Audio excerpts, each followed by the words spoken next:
What's up YouTube, Day Heavens of Wargames, and I hope you all had a very Merry Christmas and got loads of Yu-Gi-Oh stuff for Christmas. I know I certainly did. Now, in front of you I have 10 cards that I believe need to have some form of change on this upcoming ban list in January. Some of these are predictions of what I feel would happen, and some of these are predictions of what I would like to happen. As I take you through them, I'll tell you what I would like them to do and what I expect them to do. So, without further ado, I'll take you through the 10 here, and we'll start off with the banned cards. So we're going to start off with the Grinder Golem now. This one is quite self-explanatory, quite like Tyrant Neptune and the Grand Soul Earth Elemental Lord. It got prematurely hit on the list before it could cause some absolutely diabolical plays. Now, I feel that the Extreme Forces set is going to be pushed more towards the Link Reigns cards that they've introduced into it as their promotional tool to sell the set. Grinder Golem is incredibly powerful and will obviously help sell the set, but that was prior to the introduction of the Metalfoes Electrium that can help out all Pendulum decks, and of course that's what Pendulum players needed and wanted. Not to mention the other remaining Link monsters that might be announced for the set as well. The Mech Knights have kind of been introduced as well, which quite a lot of people want to get a hold of, but there's no guarantee that it will have the same effect here as it did in the OCG, and even in the OCG it didn't exactly dominate or destroy. Grinder Golem, as I've shown you in kind of like my Blue Eyes deck, and of course the Dark Lord deck, can be incredibly powerful and incredibly useful. However, when the Extreme Forces come out, it does get that little bit better, more consistent, and can offer you a hell of a lot more. So I feel it is a premature hit on the TCG list that could very well happen. I would like it not to happen because I would like to see the TCG allow us to play these cards for at least a month or two, just to kind of see how they do actually affect the TCG, because it is slightly different to the OCG. However, I honestly think this could be an easy, straight up hit on the ban list. Next up, we've got ourselves a Firewall Dragon. Now, my prediction is this will get hit to 1. There's kind of no questions about this. It helps out massively to kind of co-link and link everything up. Part of me thinks, they won't touch it because it is part of the anime, like your Utopias, like your Dark Magicians. You don't really want to see the core cards hit. However, this card is just too busted. Either hit it to 1, because then it's still playable. I can't see them banning this card, because I think that would be a step too far. It is incredibly powerful. I think what you just need to do is slow it down, not allow it to have multiple abilities on board, having 2 versions of itself. The bounce effect itself isn't as drastic as it can be very disruptive, but it's not as powerful as its continual when a card is sent to graveyard, you special summon a monster from your hand, because that can just help you unlock your hand and kind of go a little bit more, which is why it's such a pain to deal with in spirals. So I personally think it should be hit to 1. Next up, Time Pendulum Graph. Now, I am a Pendulum player myself, I love the deck, and I think this card is busted as hell. Some people play it at 2. I think at 1, it still allows it to have the balance between promote the Electrium, but of course also keep it fair as well, because I feel the issue is, once you deal with one Time Pendulum Graph, it means your opponent can then still go and get a second one back out. And its effect is incredibly powerful, especially when you mix it with the Electrium, where you use this effect, pop one of your scales, pop another card, and I believe if the wording is right on the Electrium, you'll get a draw from the Electrium, you can get a pop from your scale, and you'll get a pop with your Time Pendulum Graph. So not only where it was a pop at a 1-for-1 kind of pop, and then you pop poison, you get to pop a second one. Now it's going to be a pop 2 and draw 1, which I think is incredibly powerful and too one-sided. I don't think it should be banned, because I think it's still an incredibly powerful card. I just feel that it balances it back out a bit when your opponent can go, right, MST, Twintus or whatever, deal with your Time Pendulum Graph, and then you don't have the ability to get a second one ready. I think dealing with 1, it makes it a lot more balanced without destroying the deck completely, and especially when they want to promote the deck coming up in Extreme Forces.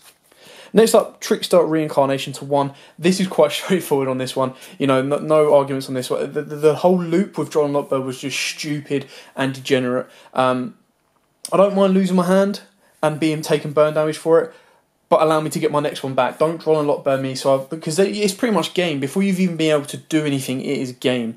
And I think it was quite bad for the game of Yu-Gi-Oh! Itself. And putting it to 1 doesn't kill tricksters, it still makes them playable. They can still make the draw and lock burn kind of combo lockout if they want to, but it's not as consistent. And on top of that, not only are you banishing your cards so you can't bring them back with certain cards, you're losing your hand, and you're probably going to be burnt out for game. So, this bringing it to 1 keeps the deck alive, but also allows the game to be more balanced. Next up, Spiral Resort to 1, because the consistency of this card is just, it's a nightmare. The fact it's not once per turn, the fact that its biggest downfall is it has to shuffle 1 back from the grave, which with spirals you have loads in your grave by the time you've ended your turn to do so anyway. On top of that, the protection effect as well is just busted as hell. So it protects, it's not once per turn, it searches, it does loads. There's not a lot that this card can't do for the deck. And so bringing it down to 1 doesn't kill spirals, but it does certainly slow the consistency down, which is what they did in the first ban list. Is I don't feel any of these decks should be killed, but they're still doing incredibly well, so they definitely need to become down to the same level. What I would like to see in Yu-Gi-Oh! Is that we have such a diverse kind of meta that you very rarely ever play mirror matches.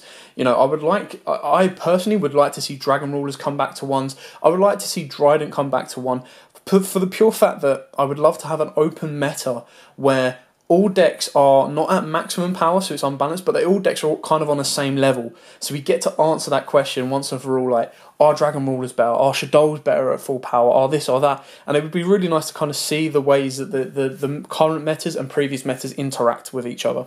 But dropping this to 1 is certainly something that I can see happening, because it does balance the game back out.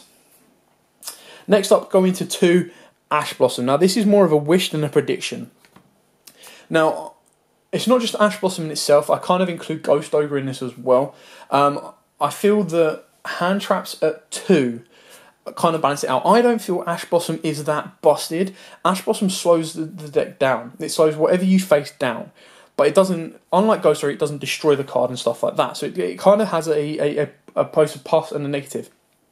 Especially, for example, if you Ash Blossom your opponent's resort and they then go Terraforming and get another resort, you're kind of like, But then if the ban list comes true and Reincarnation or Spiral Resort goes to 1, if Resort goes to 1 and you Ash their Resort, that's kind of, the Spirals are then done. And they struggle to extend their plays that a bit further. Ash Blossom coming to 2 balances out the game a little bit more, because I think what you're worried about, or what you need to be worried about, is when you're coming against your opponent at this moment in time in this meta, people are maining like 3 Ogres, 3 Ashes, a Maxi, and maybe 3 Draw and Lockbirds against the meta. And I would rather be 2, 2, 2, and 1. Not only because then it allow the decks themselves to kind of incorporate more of their core monsters, but it also allows the balance between the 2. Yeah, okay, if you open up with a Ghost Ogre or an Ash and you've only got 2s in your deck, that's fine. I'm a little bit more acceptance of that.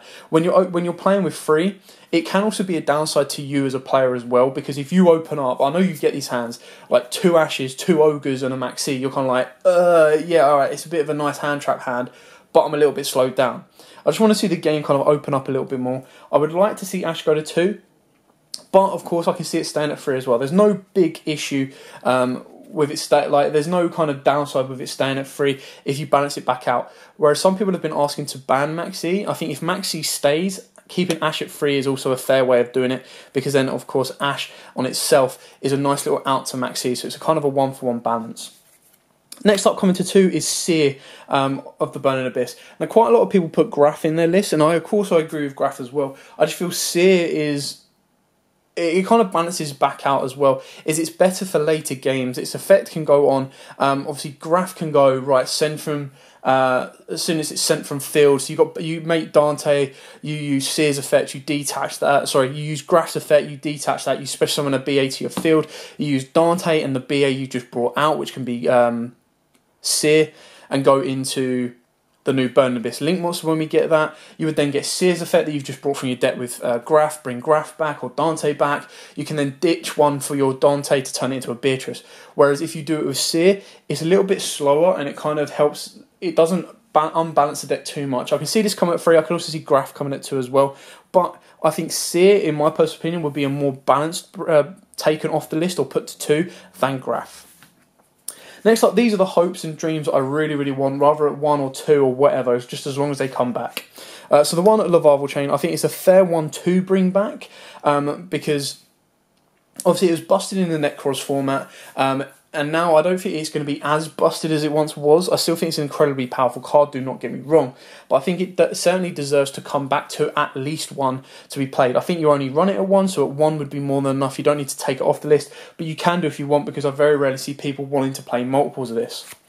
Next up, Elemental Hero Stratos. Now, heroes have been given the D. They have been absolutely slammed between Links and now. They very rarely get seen a lot of play. And especially when they got their Link monsters, when a Noble Knight Link monster is better for the deck than their actual monster, that's when you have to kind of question what. Now, the OCG have Stratos, which is fine. I would like to see everything on the ban list, everything that's banned, come back to 1, so Konami can kind of wipe the slate clean and start again and see where the meta kind of goes from there. It'd be nice to play with older cards in the meta end, but regardless, either way, Stratos is still incredibly powerful. It is your searcher of the deck, and it can deal with spells and track cards. I think it could, honestly, help bring the heroes back a bit, and help kind of make them a bit more relevant in the meta. And of course make them incredibly powerful. On top of that, you could bring Stratos back to 3 if you wanted to, just be like, right, we're going to put it at 3, let's go all chaos and see how it goes, see how much plays it gets, or if not. Or you bring it back at 1 and see if it slowly drip dries into the meta. The fact that we've had the Noble Knight Link monster announced and confirmed for Extreme Forces, bringing back Stratos would be another way of kind of helping promote that, to kind of help say, here, look, heroes are still playable, give them a go, see how you get and do. Anyway, finally, of course, it is the Bay. It is El Shaddoll Construct. Now, this card was incredibly powerful. I still think it was a mistake to ban this outright when they did so. I feel it should have been drip-dried into 1 to kind of see how it goes. Yes, it was an annoyance where you could loop the Shaddoll Construct into another Shaddoll Construct, bring another one back. But under Links, it's a lot harder to kind of do. It's a lot harder to flood the board with constructs and winders and kind of go from there. So even with the new Link monster, the fact that it's just an up and a down, yes, it helps your fusion plays to get you into construct, which could be another good promotional tool for Konami. But on top of that, it also provides you with an issue because you would have to make something in the Link zone and then either link up with your Shaddoll or get rid of that Shaddoll and turn it into a winder or another fusion monster above construct. I think Construct coming back to 1 is more than enough. It would be absolutely fine at 1 to see how it goes. But again, like the other ones as Stratos, I could also see it coming back at 3. My prediction is I would like it to come back to 1. My wish is it can come back to 3 just to kind of see it go, let's see what it can do. Let's see Shaddolls have a bit of play. I can't see Shaddolls being meta dominant as they once were, but I can definitely see them getting a lot more play if this guy or this girl comes back to at least 1. Anyway, that is it for my 10 cards that I feel should be moving on the ban list. Let me know in the comments below what you would like to see moved or what you feel can be moved. There are some honourable mentions like Level Eater. I think there are some degenerate combos with Level Eater currently in the OCG and of course with us here in the TCG. But I don't think it's as dominant as Grinder Golem might be.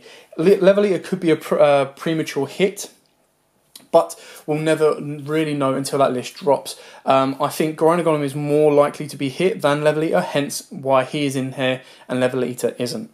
Anyway, thanks for watching. I hope this gives you a couple of ideas of the ban list and kind of what you feel, what angle you should be going into. Like I said, I really just want a diverse meta where everything can be played at a balanced level, and we actually have decent games where it's not mirror matches where it's a little bit dry and boring, but we also have like full-on games. We get to see different decks and how they interact with each other, and just a lot more variety. Anyway, thanks for watching. Don't forget to like, comment, subscribe, share. I would say Merry Christmas, but we are gone and past that, so I do wish you all a very Happy New Year. 2018 will be a massive year for Yu-Gi-Oh! And hopefully it will be a massive year for us. So, thanks for watching. Like, comment, subscribe, share. Till next time, guys, as always, happy dueling. If you like that video, why not check out our other videos available? We've got more deck profiles, pack openings, and of course, duels. And don't forget to click on the most important button of all, that subscribe button, right in the bottom left-hand corner.